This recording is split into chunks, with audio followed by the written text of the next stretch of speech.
Substitute teacher from New Rochelle died last Thursday after reports say she underwent the procedure in Maryland, where late-term abortions are legal. It was performed by Dr. Leroy Carhart, one of the few late-term abortion providers in the country.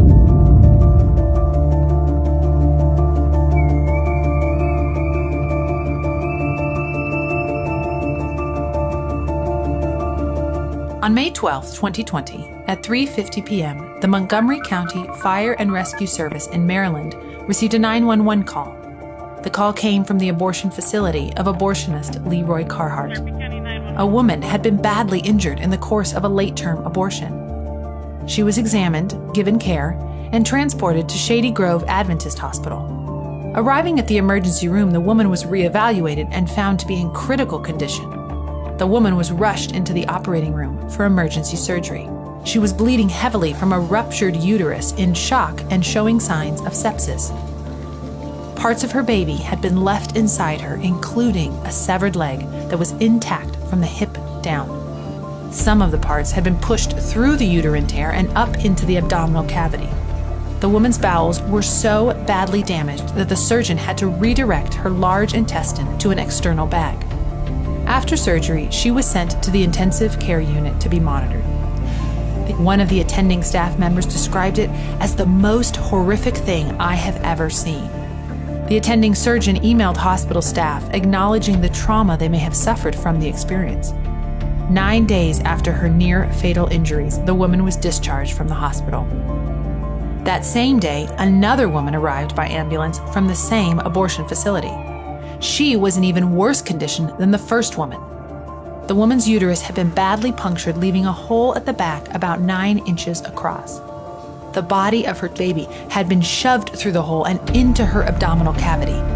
The baby was missing an arm and part of its spinal column, but its head was still attached to its body by a small strip of flesh. The woman hemorrhaged so badly that she needed a transfusion of 4 pints of blood to keep her alive. Treatment for her gruesome injuries included an operation that permanently ended her ability to have children. Both women suffered their injuries while undergoing D&E abortions at 25 weeks gestation.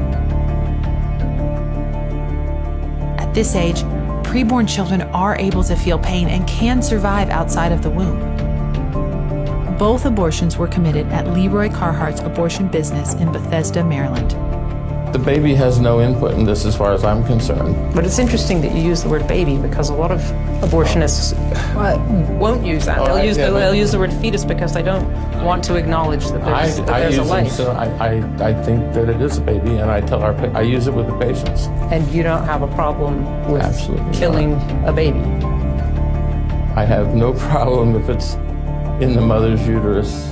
22 serious injuries and 1 patient death have been reported at Carhart's 2 abortion facilities in Maryland and Nebraska since 2012. Operation Rescue has sent a letter of complaint to the U.S. Department of Health and Human Services demanding that Carhart be held accountable. The abortion industry claims that abortion is safe, but every abortion brutally kills a child and harms a woman.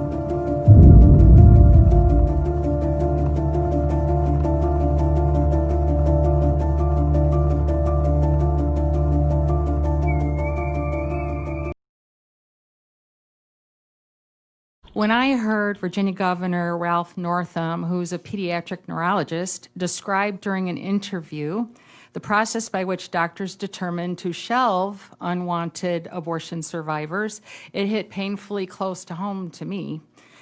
About 3rd trimester abortions, he said, and I'm quoting, "If a mother's in labor, I can tell you exactly what would happen. The infant would be delivered. The infant would be kept comfortable. The infant would be resuscitated if that's what the mother and the family desired." Governor Northam was right. This is exactly what happens. I know because I cared for a dying baby on the other side of that decision. My experience was 20 years ago, but as Governor Northam made clear, this is still happening today. I was a registered nurse at Christ Hospital in Oaklawn, Illinois, when I learned that it committed abortions into the 2nd and 3rd trimester.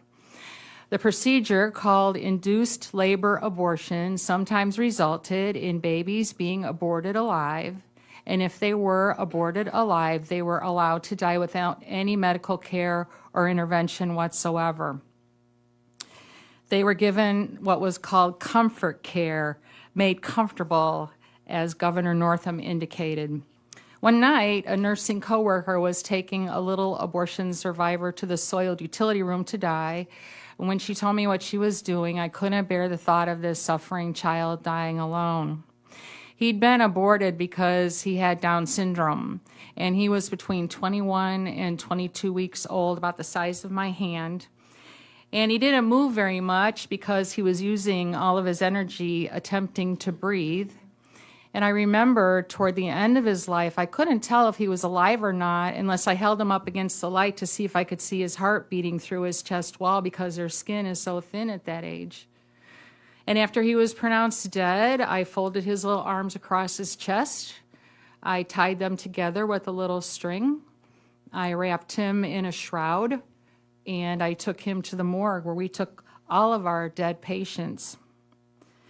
That word comfortable, which Governor Northam used, is particularly grating to me. How far will doctors go to comfort themselves for letting abortion survivors die? Well, after I went public about survivors being taken to the soiled utility room, Christ Hospital created what it called the comfort room. This was a small, nicely decorated room, complete with a first photo machine in case parents wanted professional pictures taken of their aborted babies, baptismal supplies in case they wanted their aborted babies baptized, and a foot printer and baby bracelets in case they wanted keepsakes of their aborted baby. And you may not think that what I'm telling you can possibly be true, but I took pictures of that comfort room, and I have submitted them today with my testimony. Clearly, little abortion survivors desperately need you to pass the Born Alive Abortion Survivors Protection Act to provide them with legal medical protections and not leave open the door whether they live or die. It is hard for me to imagine that any legislator would be comfortable with infanticide.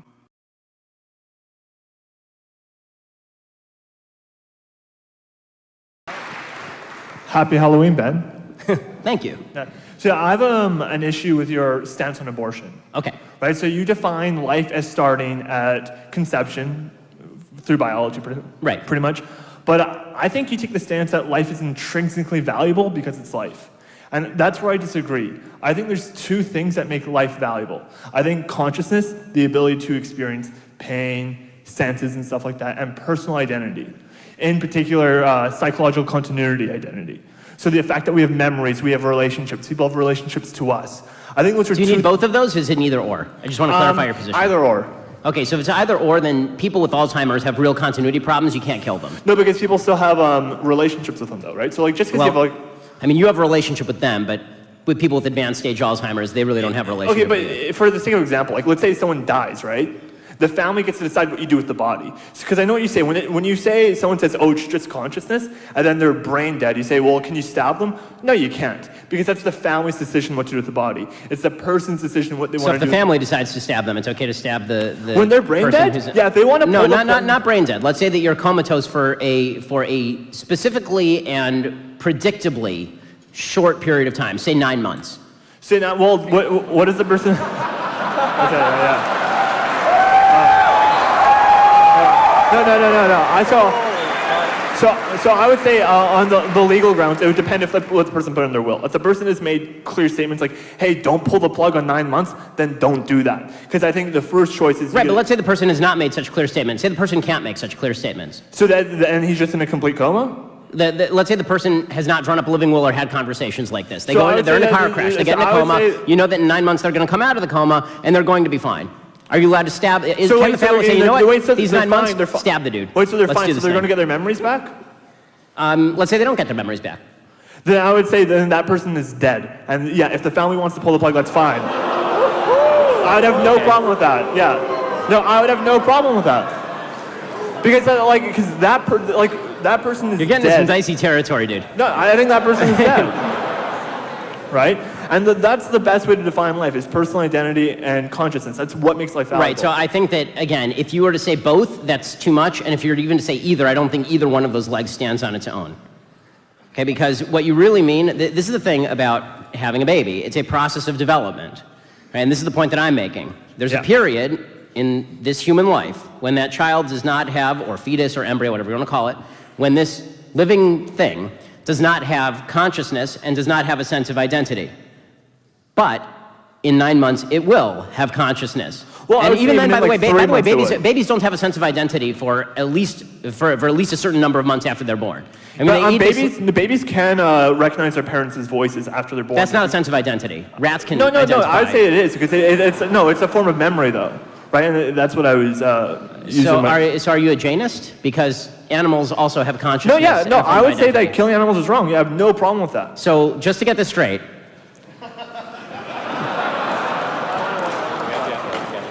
Killing Fluffy the hamster, deeply wrong.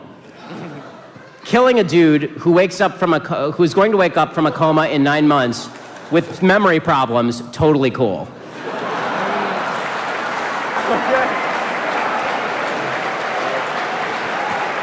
Okay,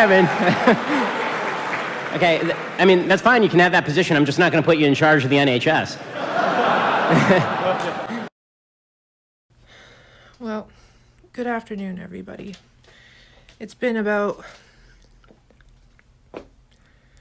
a whole day since the last time I did any kind of recording. I'm trying to find my glasses. Hold on. Okay, much better. Let me just fix my headpiece here. I did a simple one today. Just wrapped it and tied it on the top of my head rather than doing my whole hair today. I wanted to have my hair down because of my headaches. It helps to not have headaches with my hair down.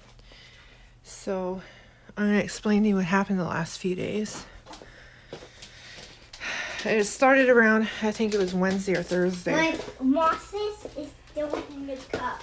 Good. They found another moth, so we have another pet. I think it started around Wednesday or Thursday. So Wednesday or Thursday it started with like headaches. And then I think it was Friday I had a full-blown migraine. But I was fighting it. Practically all day I was fighting it. And I started getting a sore throat around that same time, around Thursday, Friday. I remember waking up Thursday with like a scratchy throat. Friday it was a little worse. And then, just little by little escalated from there. Anyway, so yesterday,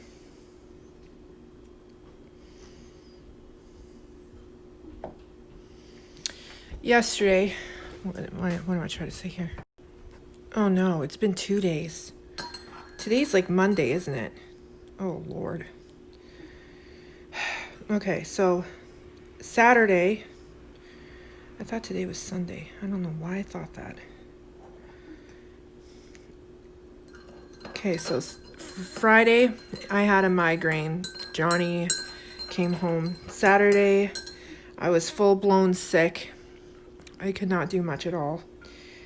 Yesterday being Sunday, I wanted to go to church.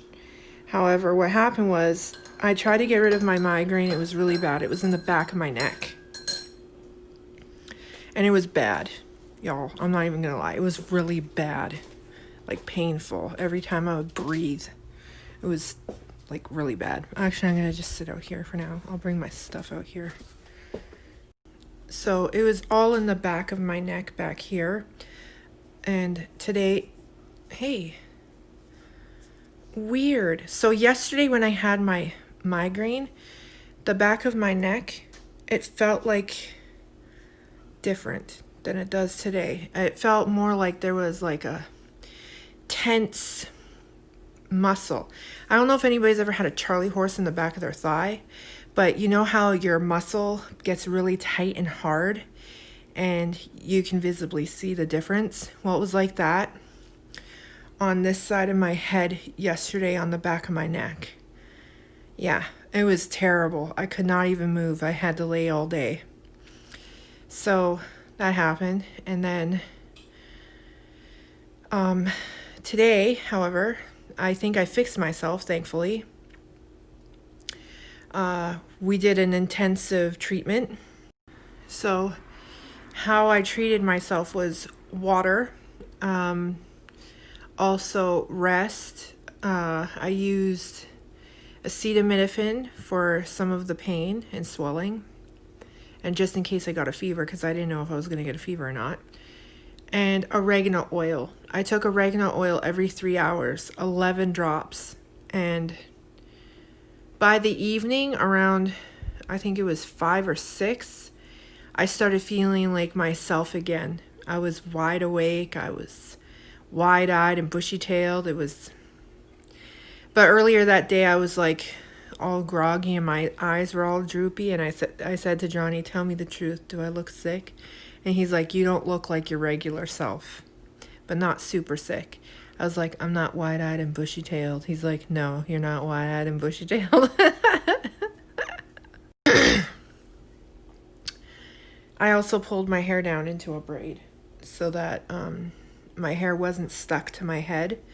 And I didn't want anything too tight around my head, obviously. When you have a migraine, you don't want anything like that.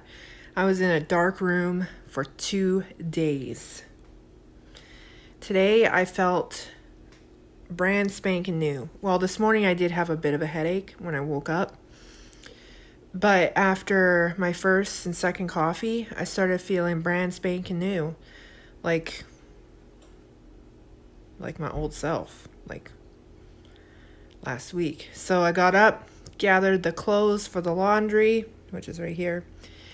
And I'm just waiting for the dishes to be done because Johnny doesn't know the routines when he's not here. And so, yeah. Yeah, he did the dishes. He didn't know not to do the dishes. So, yesterday, during my migraine day, I was laying in bed and I couldn't sleep. So I watched some E511 Ministries. And if you guys don't know who that is, you need to go and look. That guy is amazing at doing like scriptures and whatnot. So I would go and see his YouTube or even his Facebook. Really awesome. The other one that I like watching is Bevelyn Beatty. I really love her, and you guys need to go check her out. She's really good too. When she speaks, she edifies me, like literally. So if you want to get edified in the word, you go and watch one of her lives. She is powerful, that's for sure. So other than that, today I've been watching some Miss Dana Ashley, and just chilling. Trying not to have another migraine attack, hopefully. I really don't know what triggers them anymore. It used to be things like I don't know, fluorescent lights usually trigger them. But I don't have lights on all day, so it couldn't have been that. Other things that trigger them is loud noises, like non-stop loud noises, but there was nothing like that either. So I don't know. I'm thinking maybe it was part of my womanhood, honestly. I do get different symptoms every few months. One time I had like horrible flu-like symptoms, and then it was gone as soon as my womanhood was gone. So I'm trying to be modest here. So I'm thinking it was part of that, maybe. New symptoms. I do feel like I caught the flu, but maybe it's just like before, one of the symptoms. right? And it'll be gone when it's gone. At least I'm hoping. What are you doing? They're doing something. They're doing something. They don't rush around here like that when they're not doing nothing. You know what I mean? What?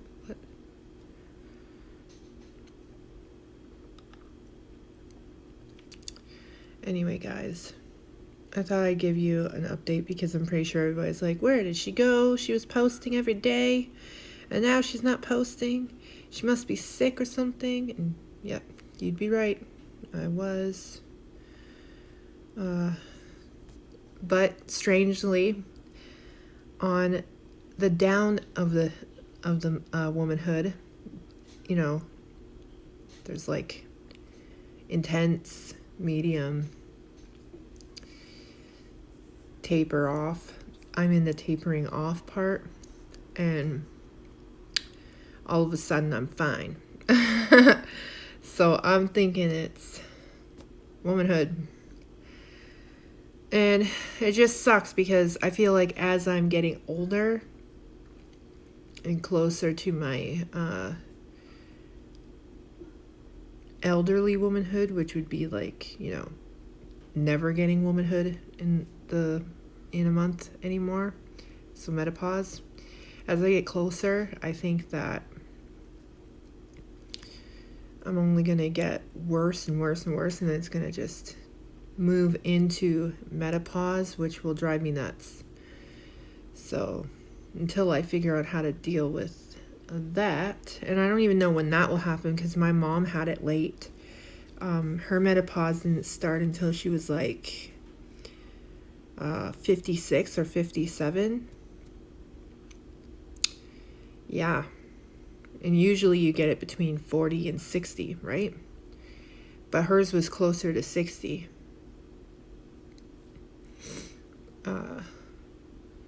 Not that I want it sooner. I really don't. I'm getting into the years before I become a mentor to younger women. So I'm trying to prepare myself for such a time because I want to be a good mentor. Now I am very... What is this noise that's bothering me? Anyway, I am very fresh in the faith. I'm not new to it. I was part of it when I was younger. However, I'm new to learning about it, if that makes any sense. I was introduced, and I was, you know, Roman Catholic when I was a baby, all the way up until I was about, I think when I consciously stopped was after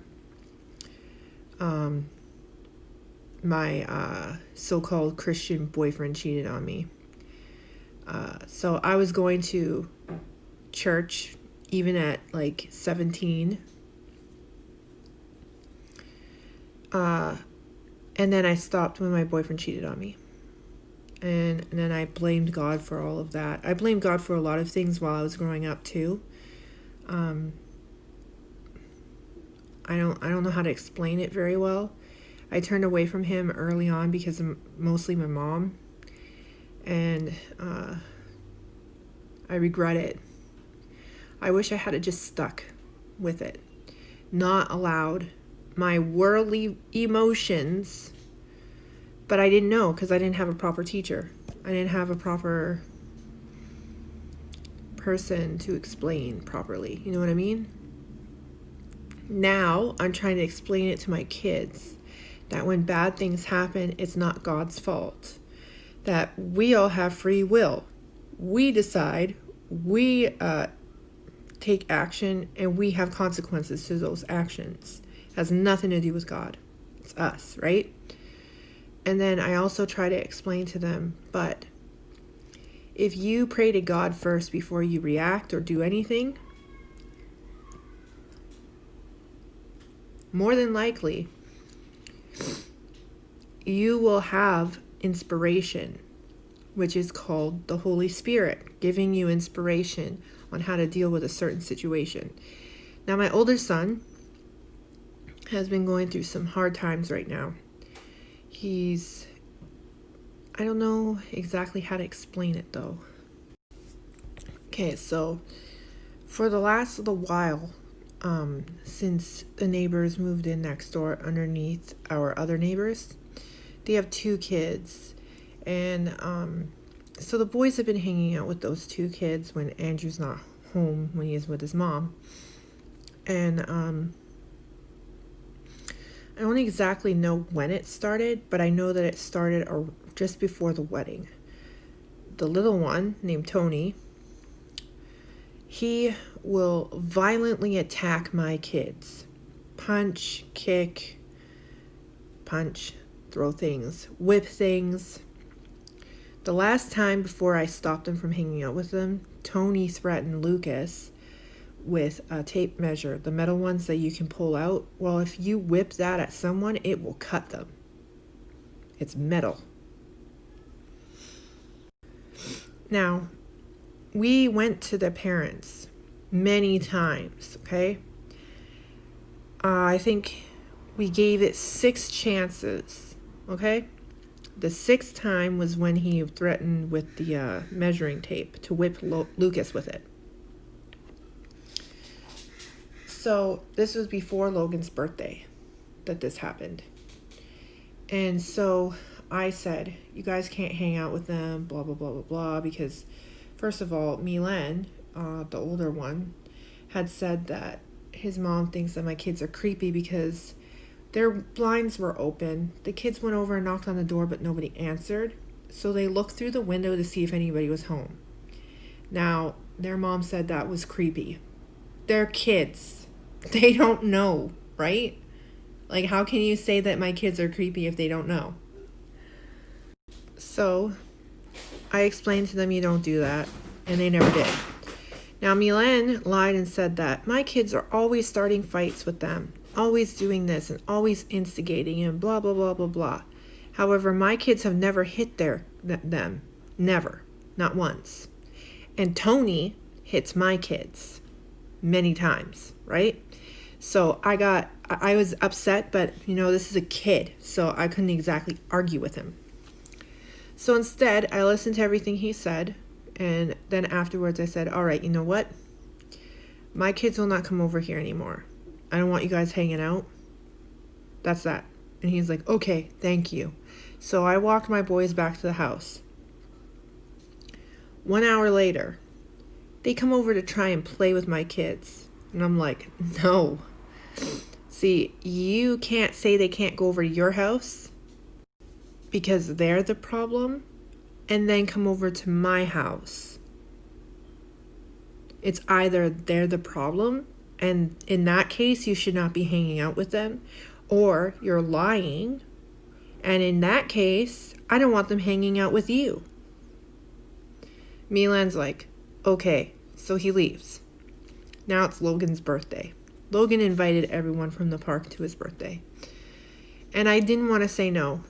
It's his birthday. I wanted him to have some kind of company, kids over. So I let Milan and Tony come over for the birthday.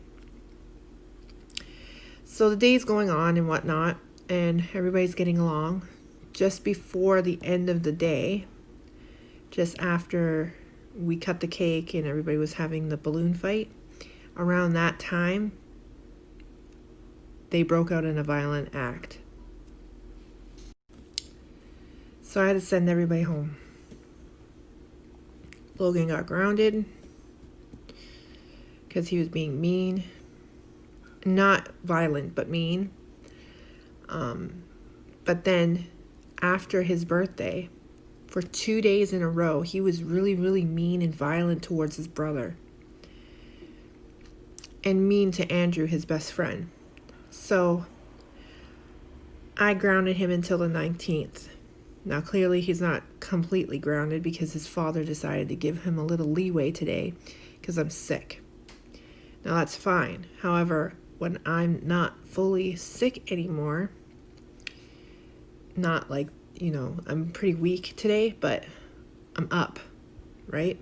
So if I see anything wrong, he's grounded till the 19th again. I don't care. And Johnny's just going to have to deal with it. him whining and crying or whatever. So what is the meaning of all this that I'm talking about? Well, the point is, somehow I don't think it's a coincidence. You know? I think that currently my family is going through a spiritual warfare because my kids were not violent. My kids were not like they are now before those kids moved in next door. Now I feel like this is something that I have to fight spiritually. So I've been praying. And I feel like me getting ill while trying to spiritually battle this is another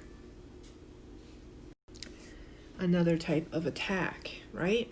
So, as the Bible says, we do not wrestle against flesh and blood, but principalities and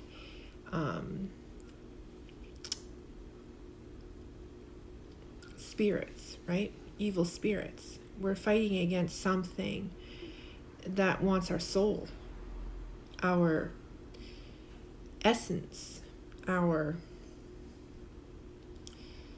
allegiance, our loyalty, right?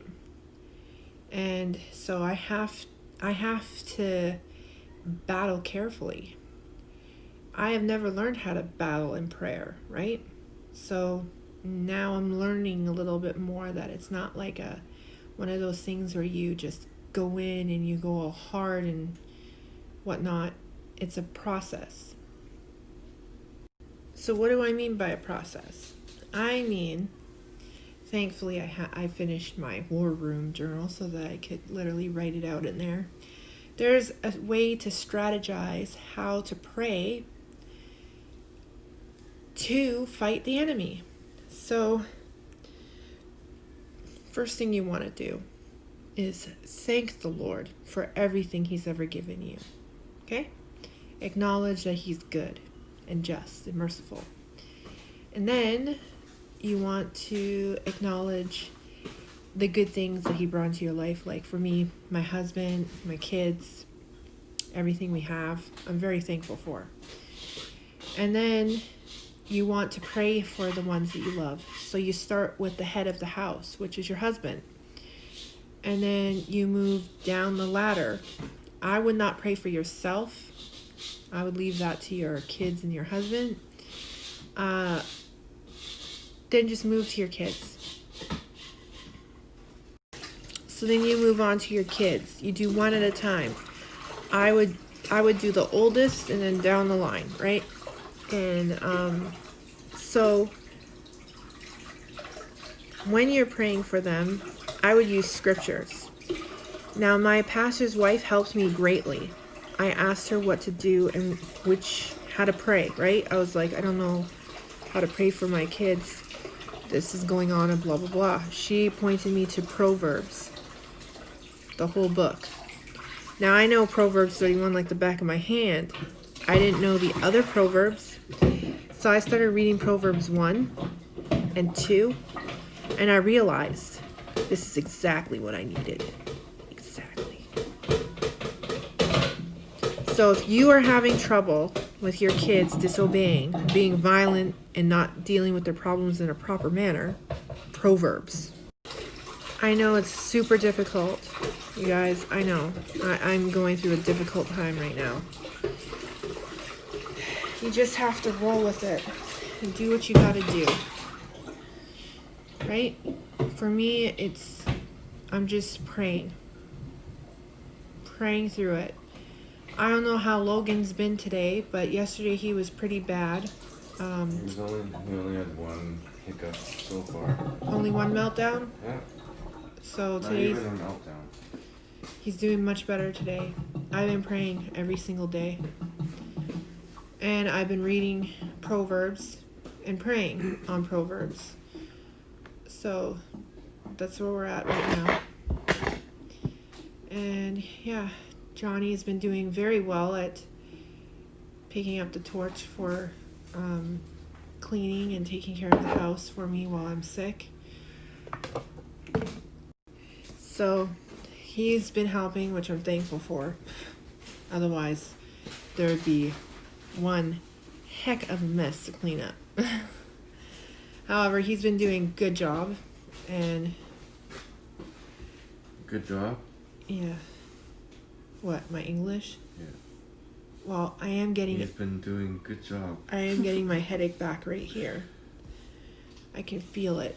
My eye's starting to droop. Can you guys see? Before I was all wide-eyed and bushy-tailed, and I'm not wide-eyed and bushy-tailed anymore. It's coming back. Anyway, I'm gonna go fight my migraine, fight the enemy in prayer, and try to survive today as best as I can. You know what you gotta do? Roll with it. You gotta strike first, strike hard, no mercy. So you guys saw me earlier. I was doing a lot better than now. I don't feel good again. I feel like it's coming in waves, and mostly when I'm talking or reading something about Christianity and God and Jesus.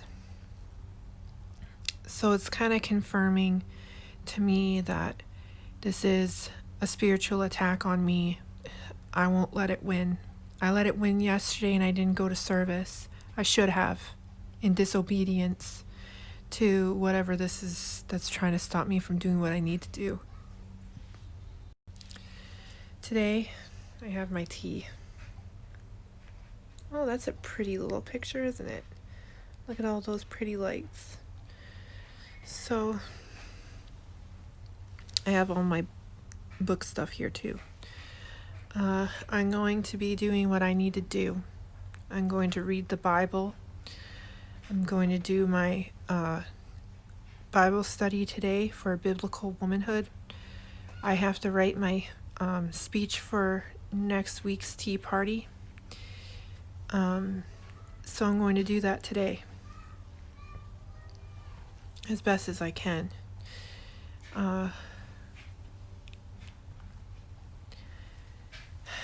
Just pray for me, guys. I don't know what's happening, but I know it's not good.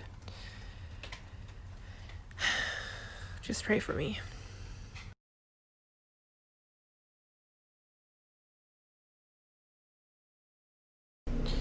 Okay. So I'm gonna go outside for a few minutes. See if maybe some fresh air will help. I don't know what will help. But I haven't been outside for a while. I know that. So I'm gonna sit out here for a little while.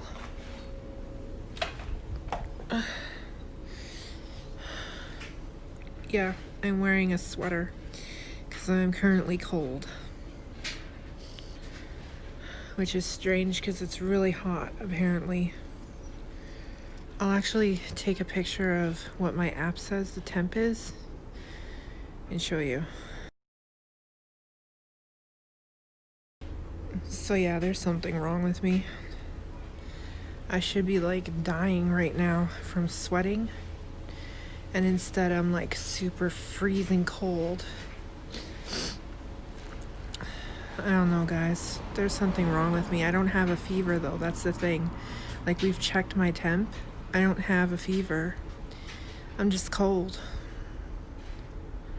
Like freezing with no fever.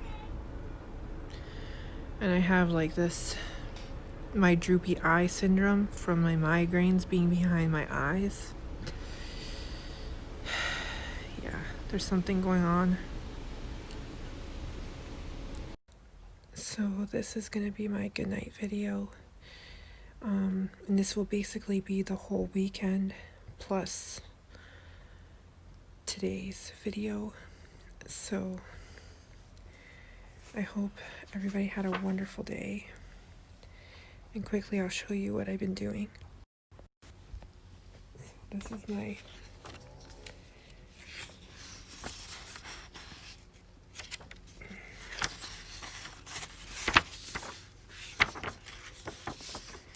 Biblical Womanhood journal. So I started it with Proverbs 31, and I'm just decorating the pages as I go along. Titus 2,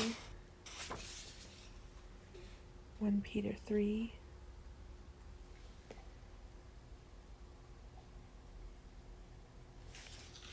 just random flowers.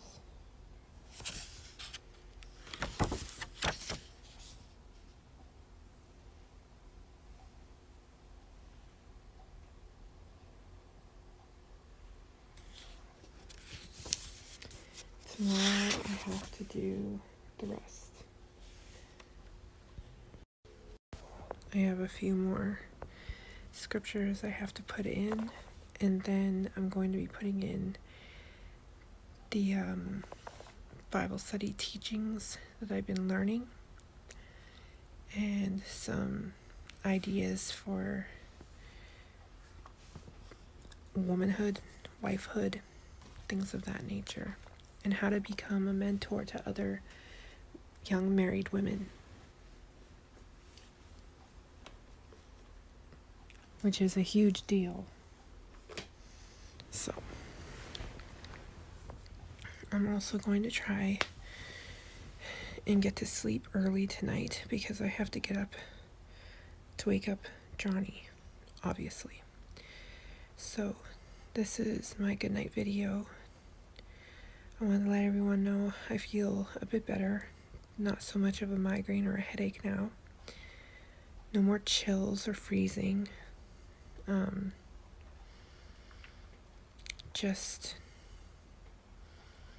That's not true. I'm starting to get pain right here. Leave me alone, Satan. Just leave me alone. So I'm going to go to bed, guys. I need rest. Good night. God bless y'all.